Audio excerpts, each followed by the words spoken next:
Hi everyone, my name is Victoria and welcome back to my channel, Her Happy Mind Yaps, where I use my master's in positive psychology to show you that happiness isn't just luck, it's skill. And on today's episode, I'm actually going to be having a guest on. Her name is Mimi. She's a marriage and family therapist and her Instagram handle is breakwater.care, and she is a therapist for brains that just won't shut up.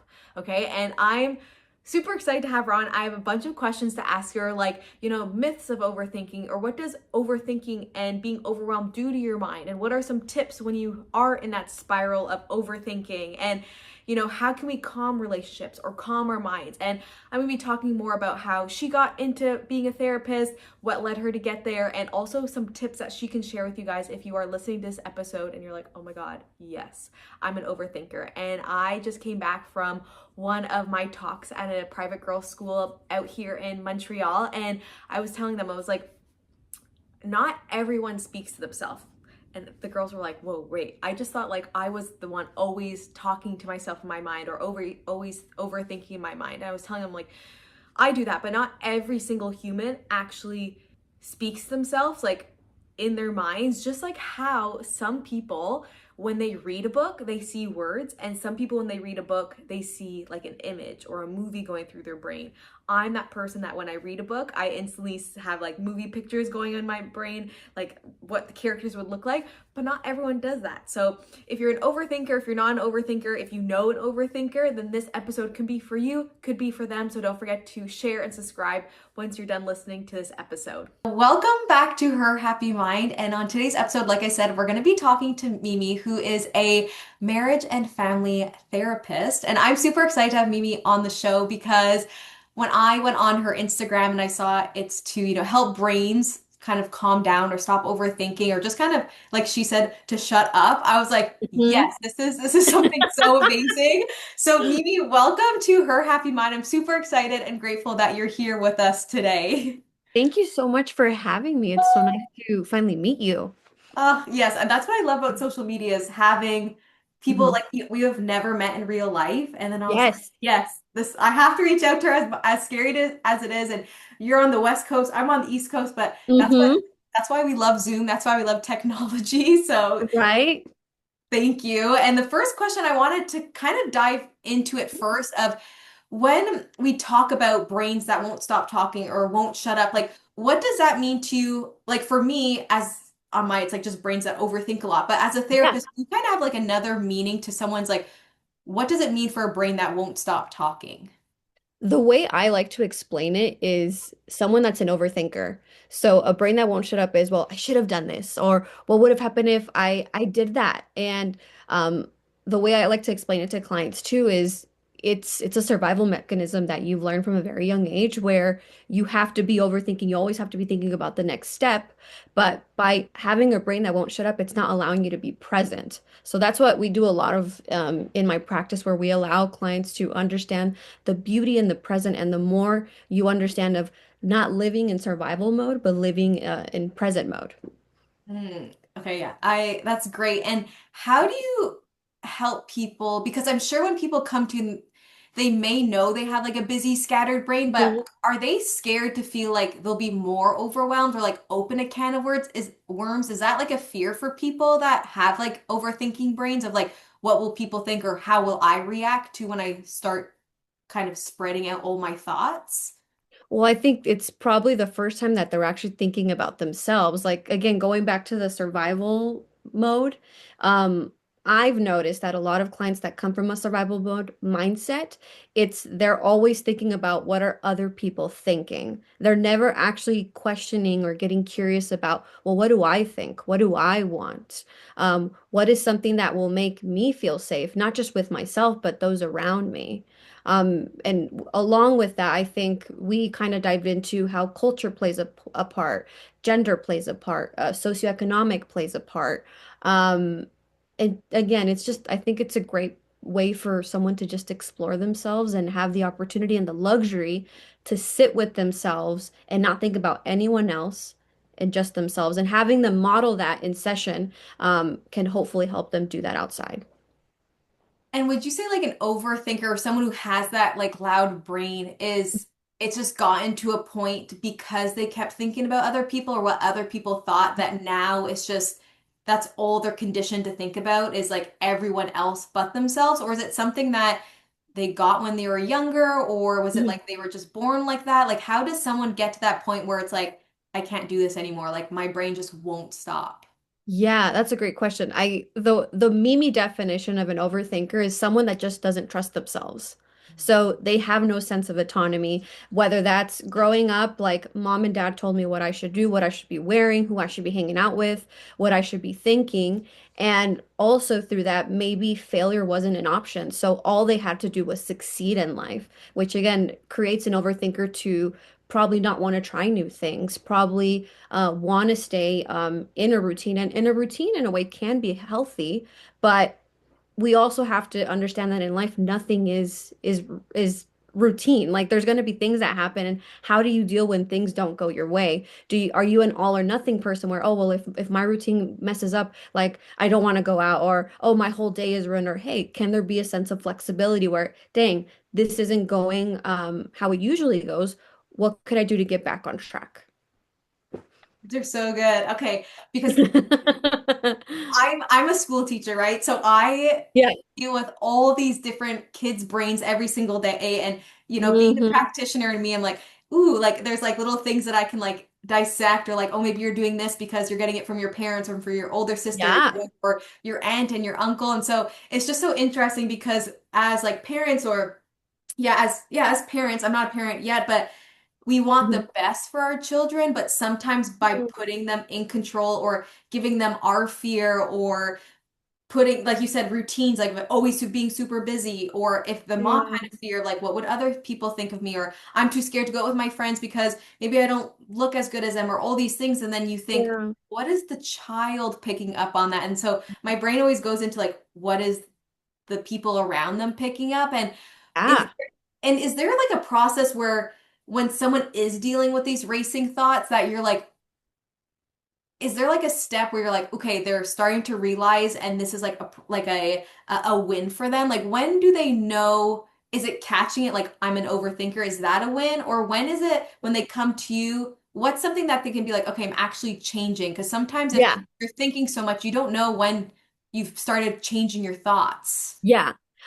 One thing I like to specifically talk to my clients about is our thoughts are not facts. Like thoughts are like clouds, they come and they go. And as an overthinker, we believe everything that comes to mind. So when I tell clients for change to happen, it takes two steps. One, awareness, and two, change of behavior. And a lot of us we think, oh well, we're aware, we should be fine. But no, like if nothing changes, if nothing changes. So yes, like being aware of what thoughts are you actually believing and capturing, and actually taking the time to question it. Is this really true? Am I a failure if I try this one time and it didn't go my way? Am I just a complete failure? No, you just failed at it once. What did you learn from it? And what's a different way that you can try it another way? So, knowing the difference between a fixed mindset and a growth mindset is super important too for an overthinker. And can you go quickly over what a like examples of a fixed mindset and then a growth mindset if someone's like, what does that even mean? Yeah. So like a fixed mindset, the way I like to explain it is someone that is very just stagnant in the way that they want to view themselves, whether that is, I am always going to be a failure. I will never learn more than what I know, or just wanting to stay in level one. Whereas a growth mindset, the way I like to explain it is like, yes, you can understand that maybe you failed at something, but you're always looking at what have you learned from it and what are ways that you can do it better. It's having, again, the importance of that flexibility within yourself to understand nothing's ever going to be perfect. And going back to talking more about overthinkers, that's the thing. It's the fear of failing, the fear of how am I going to be perceived if I do fail at this, instead of understanding within themselves, like, what am I learning from this? What am I understanding about myself through this failure? Because I don't know about you, I've learned more from my failures than my accomplishments. I've learned to have more grace with myself, not just as a therapist, but even as a human being through my failures. And I something that I hope to teach all the clients that I work with. Absolutely. Yeah. It's like you never learn something. Like if you're just always doing things you're good at, Yeah.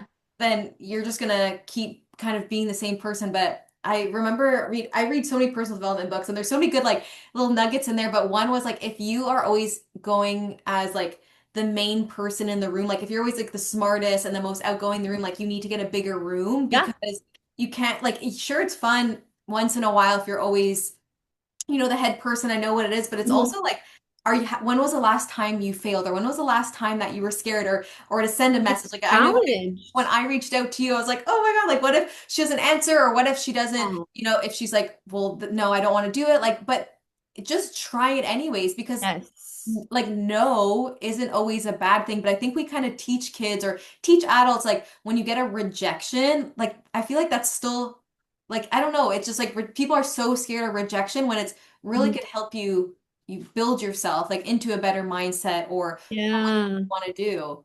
I've always heard, I don't know if it was in church or it was in a podcast that I heard, and it was such a cliche quote, but I'm like, you know what? This is actually so helpful, whether you're wanting to date, whether you're trying something new, but it was rejection is redirection. Mm, And I think again, straightforward, but it's so true. Like whether you are rejected from that job, whether you were rejected with that one person that you thought you wanted to be with, you're being redirected to whatever the universe, God, whoever you believe in, is trying to take you to. It's these little mini failures. They're just equipping you to get closer to what is meant for you. that's good. That I'm gonna save Mhm. that. Yeah, because yeah, I think too, like even people like in the dating pool or trying things for the first time, like you do have to just be comfortable with that uncomfortable feeling sometimes because Mhm. it will grow you, like going to the gym, right, and building your muscles, like that, like your muscles are ripping to build stronger Yes. muscles. So it's the same thing for our minds. We have to teach our minds like it's an okay emotion to feel scared or to try new things. And Yes. on my page, I talk a lot about like the neuroscience of positive psychology. And Mhm. would you see like as a therapist, like is there actually something happening in the brain when someone can't turn their mind off? Like is there bigger impacts like physical impacts or mental impacts? Like if you kept on overthinking for years and years and years, like is there something that is going happening neurologically or something that could happen because of your overthinking and you don't take care of it? Well, I would say when you're an overthinker, you're a stressor. And when we think about stress, we think about cortisol. So cortisol creates you to have a weaker immune system. It lessens your years of living, which again I think is why I promote therapy. Obviously, I'm biased, but just to better understand yourself and to understand that we really do have more power than we think we do, but we just choose to believe everything that comes to mind, and knowing that again, choose your thoughts like you choose your clothes at times, and really questioning, is this really true, can help you, one, slow down, and two, be more present with yourself and understand that you get to write the story to the life that you want to live. Choose your thoughts like you would choose your clothes. I feel like you're the best therapist out there. Like I might be biased by Aw. everything that you're saying right now. You're so And sweet. is there a time or does people get a feeling when, or how do you know it's a good time for someone to start therapy or to go to you and talk about, their wandering brains or their overthinking thoughts? Like, is there a time or is it on their own time? I know we hear that, but what do you believe in? That's actually a question I get more often than you would think. Um, I would say there's no right time to start therapy. There's this stigma that, oh, people only go to therapy when bad things happen, which tends to happen, right? Whether you're losing someone, whether you're going through relationship issues, whether you're going through a transition, which are great things to go through in therapy, but it could even be like you feel stuck in life. You're having an identity crisis, whether I've had moms where they're empty nesters and trying to figure out, wow, like I've been a mother for the past 18 years. And now I'm at home with my husband, and like, what's it like to just be a wife again and just prioritize that? And again, I think that is a great thing to think about, but it's like aside from being a mom, aside from being a wife, you're a woman too. Like, how are you investing in your womanhood to then fill in those other cups? Because if you are always relying on these other identities, you will always feel empty at the end of the day. So it's really nourishing the relationship that you have with yourself that I think is very important. Yeah, and it's so true because yeah, it's at least what I hear too is it's usually it's too late or your habit is so ingrained in your brain that Mhm. you're like, I just need help because I feel like it's controlling me and I don't have any power over it anymore. Early signs that, you see in people or people can be experiencing that mean like, hey, this should be maybe a sign to get help or get therapy. Are Yeah. there early signs? hmm I think when you notice yourself minimizing how you're feeling, like when you notice yourself brushing things off, it's like, whoa, like why is it so natural for me to just brush if I'm feeling minimized, if I'm feeling disrespected? What I tend to call out with clients is, whoa, well, you saw your mom do that to your dad all the time. Or when you asked your mom for like that extra bedtime story and she would just be like, no, I have other things to do. Like, wow, that made you feel less than. And then now you're seeking relationships where you're having to overperform, where you're having to prove yourself to these potential partners. And like again, then that creates another layer where it's like, what does love mean to you? What does conditional and unconditional love look for you? Um, so yeah, I don't know if that answered the question or I just went on a little rampant. No, that's great because yeah, especially focusing on that relationship or the families or Yeah. the marriage that you specialize in too, you Mhm. see these sort of patterns. And like I said, being a teacher, sometimes I am busy, and then when the student comes up to me and they're like, "Hey, like Miss, like, can you help me with this?" And I literally like it's like the worst time. I always try to think of like, okay, whatever comes out of my mouth next Yeah. is Yeah. Yeah. really important for that student. It's either like you said, sorry, don't have time. Like that Yeah. poor girl, that poor boy who's just like, I just wanted you to like open up my lunchbox, right? So Yeah. is there like patterns that, not patterns maybe, but like family dynamics that influence like the overthinking or the mental noise that is going on? Or is there family or relationship dynamics that are red flags, if I can say that, but people might think Mhm. it's not. Like, Yeah. there's so many different situations out there that I'm like, if someone is listening to this today and has kids or has Mhm. a husband or vice versa, has a wife, is there something that they can like start tuning into of like, hey, maybe Yeah. that's not how it's supposed to be? Yeah. I love this question. Um, because for one, there's no rule book on how to be a parent because whether you're super involved, then you can create a super anxious kid where it's like, oh, I just want to be with mom and dad. But then if you're like super not involved, the kid's like, well, what the heck? Like, where's my support? So I think at the end of the day, it's creating kids that have a stronger sense of self. And what does Mhm. that mean? To have a stronger sense of self is to learn how to fail. I saw this one psychologist, she gave this perfect example, and I loved it, where she said that um, she had her kid and he was doing a puzzle. And I don't know about you, but like when you're trying to do a puzzle piece and you can't find where where this final puzzle piece has to go, and you notice the kid getting frustrated, and as a parent, you want to be like, dude, it like it goes right there. Like there's these last two puzzle pieces, like it's so easy. Um, but then again, there's nothing like that feeling when you, the kid, know where that puzzle piece goes and that accomplishment that you feel after struggling for so long. And as parents, I feel like sometimes because we get distressed with our kids' distress, we want to fix it and the intention is right. Like, oh, like I don't want my kid to struggle, but again, kind of going back to what we were talking about in the past, it's like you learn more from your failures, from your struggles than from your accomplishments. And you know, I would hate to take away that feeling from my kid of like, dang, like after struggling for 15 minutes, I finally found the answer. Like that grit, that perseverance is something that I think a lot of kids need to grow within themselves, and that only happens through struggle and knowing that no matter what, mom and dad are going to be here for you. Your parents are going to be here for you, whether you fail or you succeed. Like I'm not just going to cheer for you when you're succeeding in life. Like even when you're feeling, hey, bud, like what did you learn from that? How did you feel about that? Giving them that sense of autonomy, I think, is very important. You touched on so many points. I'm like, if we had more time, I have so many questions to ask you around, gentle parenting or positive parenting and how to Yeah. deal with these struggles. And I'm like you said, it must be hard seeing your child struggle, and even today in the sense of like iPad kids, like kids are not Mhm. bored anymore, so they don't know how to build that resilience or that grit, Yeah. or their parents are so busy. It's like, okay, I'm just so busy, I'm just gonna fix your lunch, or I'm gonna just do this while mommy or daddy's doing this, and the kids just Yeah. always feels a certain type of way, and so I don't know. I think this episode's gonna give a lot of people that reflection of how do I let my kids be and who am I when my kids are not around, or who am I when my kids are with me? Like, Or helicopter what parents and or what comes up for me when my kid's distressed? mm, Because it's like if I'm impatient, it's not me, the adult, that's getting impatient. It's the little kid in me that, wow, I had to have everything solved when I was a kid with my mom. And I think that's where I love this whole awakening of like being aware of mental health and even not rewording, but like bringing awareness to what gentle parenting is. Because like when gentle parenting first came up, like everyone's like, oh, like talk gentle to your kids and yeah. understand. And I forget her last name, but Dr. Becky, like she is someone that I love to follow.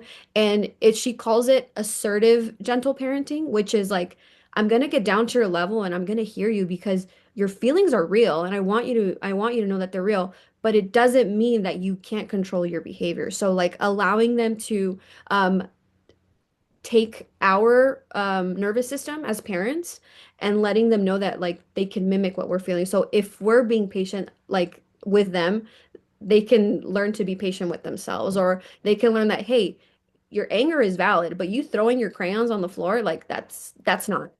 And giving them healthier skills on how to regulate their anger and understand that it's impatientness. It's maybe they're not used to just not getting their way the first time. So yeah, those are some important things that I like to talk about when it comes to parenting. No, and that's great. And especially where in my school board, we invested in social emotional learning programs for our students the last Nice. few years. And I love it. The only thing is, I wish it was there was a home guide because we can do Yes. as much as we can in the classroom. But once they go home, they'll go back to their normal habits, their parents' habits, and then they come back to school and they're all like dysregulated because they're like, okay, well, you're teaching me this, but at home I do this. And Yeah. so we kind of need to be all on board, and I guess that's too in a marriage as well, of if you're Mm, not on the same page, or if someone's growing and someone's staying stuck, you have these complications. And I'm someone that's like, if I'm having a bad day or a bad moment, I'm like, I just need my girlfriends, I need to talk. mhm. But what is Yeah. the difference of, having someone to talk to, like a friend or a partner, and then the difference of going to see a therapist or going to see you? Like, what's the Yeah. difference? Some people are like, well, I can save a lot of money just talking to my best friend. Like, why, why would they go to you? Why should they see a therapist? Yeah. Well, for one, I love something that my supervisor has always taught me is as therapists, what we're teaching our clients is what safe attachment looks like, which is like I'm not here for you to prove yourself to me. Like I'm here for you to learn what it's like to be with someone in a room and you notice what it's like to be authentic and not being performative. Um, and kind of comparing like a friend with a therapist, like a therapist is trained to like understand patterns, understand attachment styles, understand how kind of going back to like socioeconomic status, how culture, how um I'm trying to think of like even like ways of thinking can really dictate how you see yourself. Whereas your friends, they're biased. They like you. They're probably going to tell you, no, F that guy. Like you shouldn't be with him. Whereas like as a therapist, I'm like, okay, well, like a question that a lot of clients don't like that I ask them, especially when they find themselves in toxic relationships or on and off relationships, I ask them, what role do you think you play in your own suffering? Because yes, I understand that he is being an a-hole, but what is it about him that makes it so appeasing to go back to him? Like what is it about this dynamic that you would rather be in certain pain than uncertain possibilities?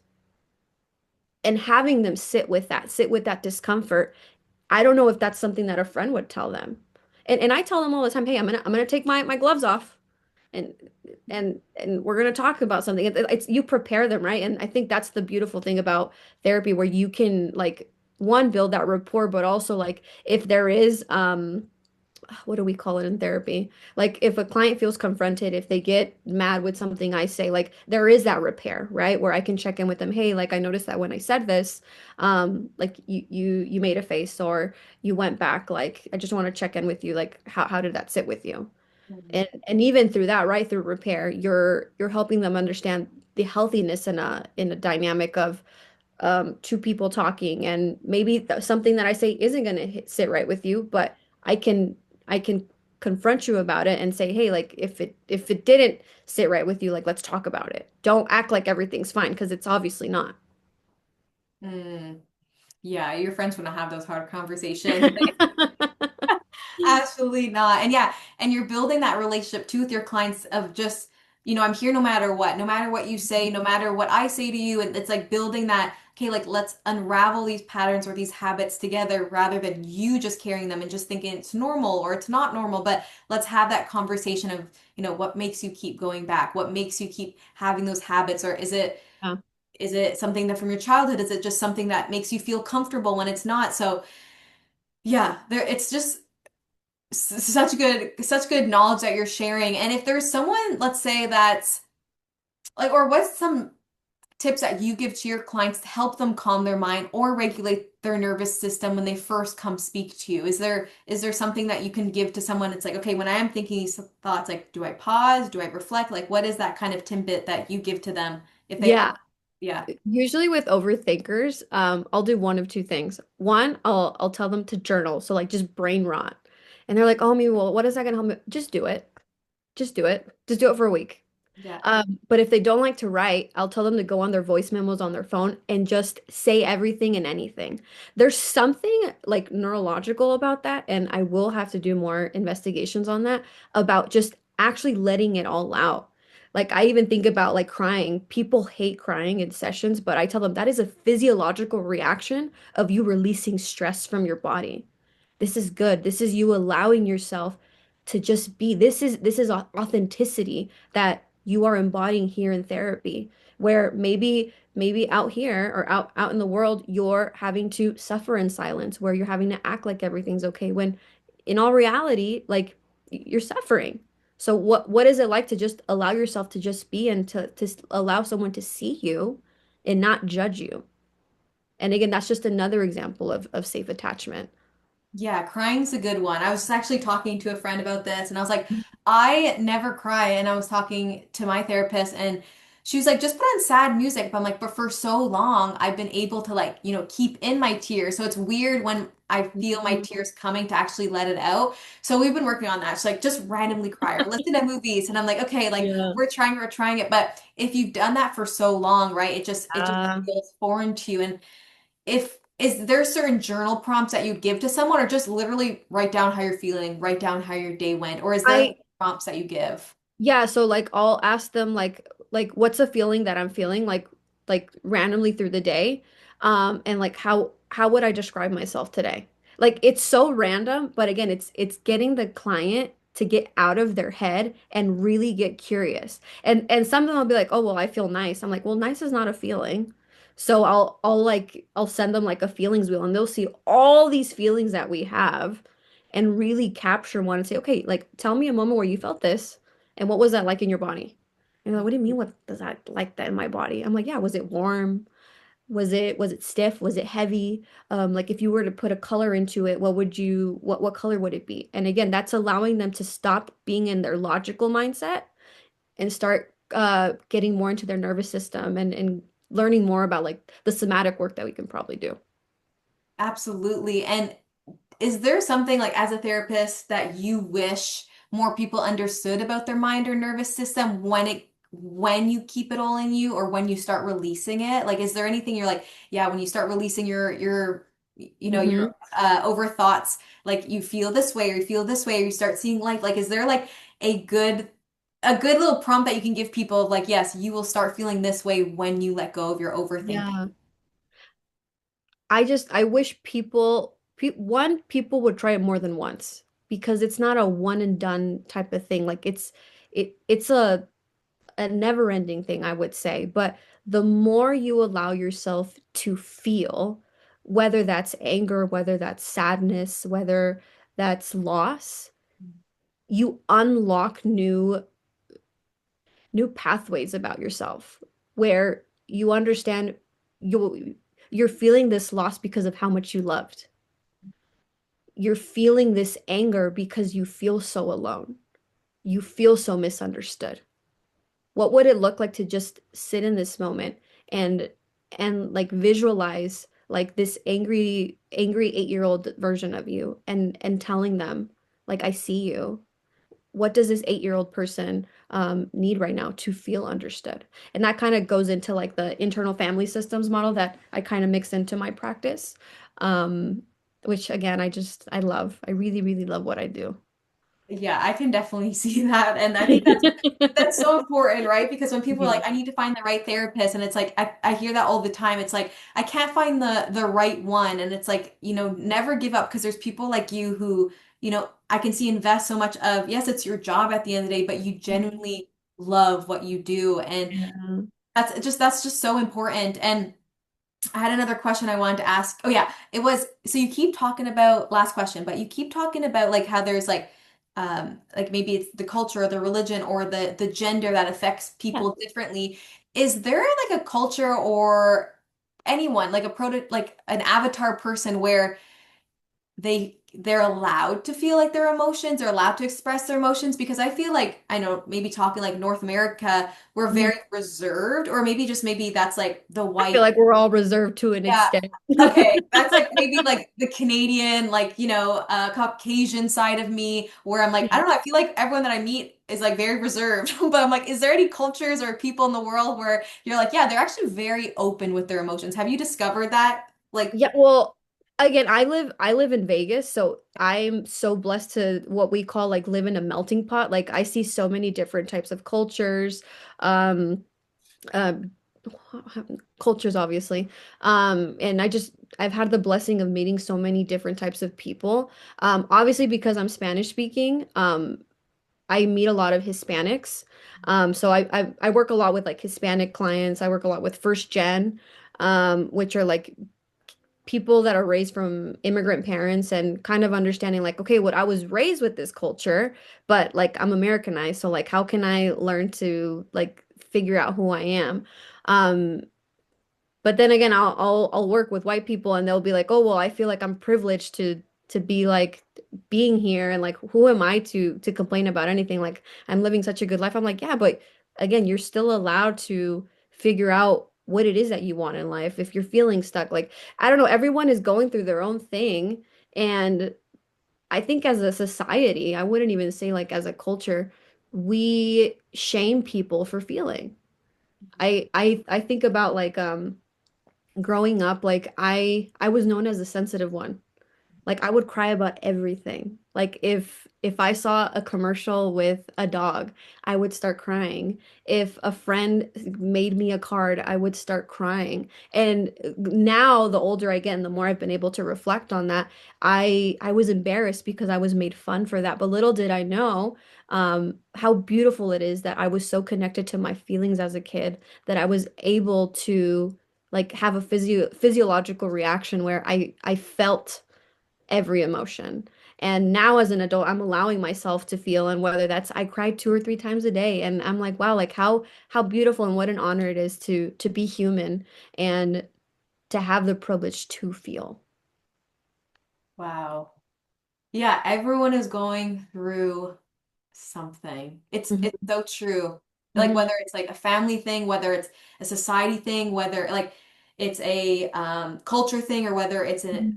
something bigger. It could be, a school thing, or a Yeah. global thing, or a country thing. Like it's just, yeah. Or a generational thing, like right now, and like let's talk about living in 2025 and having being so connected but disconnected at the same time, where we can DM someone about wanting to be their friend, but when we see them in person, we'll act like they're not there because we're embarrassed of, well, will they say hi to me? Yeah. Wow. Yeah, it makes you think of how small sometimes your problems are, but also how big they are being in this world that's super, super connected. And we see literally everything, Yeah, which I don't think our brains were supposed to see some of these things that we see just on a daily Sunday morning. yeah. I don't think we were wired to see some of these gruesome things that go on in the world. And I don't want to hold you too long because I'm like, I have so many more questions. Maybe we'll have to do a part two, but is where can people find you? And if they do want to work with you, what's the best way to get in contact with you, Mimi? People can find me on TikTok or Instagram. My handle is at breakwater.care.